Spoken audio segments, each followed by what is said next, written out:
Selamat datang di Bijak News Senin 26 Mei 2025 bersama saya Elis.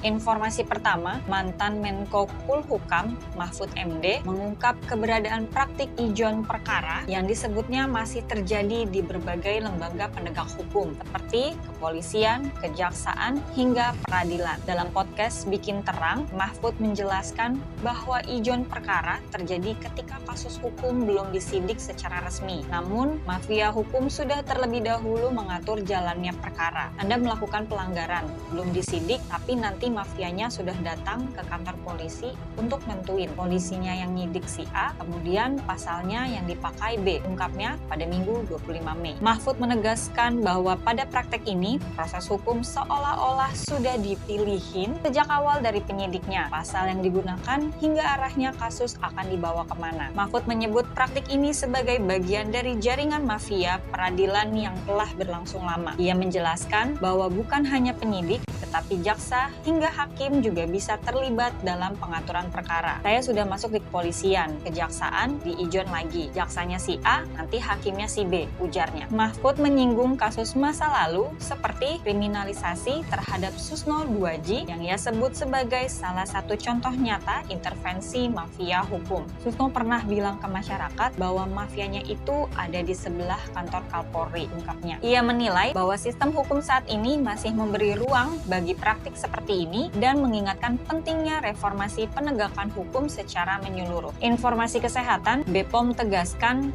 jamu bukan sekedar warisan budaya, tapi masa depan kesehatan. Uji klinik dipercepat agar jamu siap bersaing secara global pada Senin 26 Mei. Informasi nasional, Dr. Tifa meragukan keabsahan gelar SE dan MM Iriana Jokowi yang tercantum di situs Dewan Kerajinan Indonesia atau Dekranaz. Ia mempertanyakan asal universitasnya sebab Wikipedia menyebut Iriana hanya kuliah 6 semester di UMS dan tidak lulus. Ia menilai kejelasan gelar sangat penting karena posisi Iriana di Dekranaz pada Senin 26 Mei. Selanjutnya, Gubernur Pramono resmikan Blok M Hub sebagai kawasan transit oriented development dan pusat budaya ASEAN, menghadirkan ruang publik inklusif untuk wujudkan Jakarta Kota Global pada Senin 26 Mei. Informasi luar negeri, Trump melarang Harvard terima mahasiswa asing picu gugatan hukum. Harvard sebut larangan langgar konstitusi, sidang lanjutan digelar akhir Mei ini pada Senin 26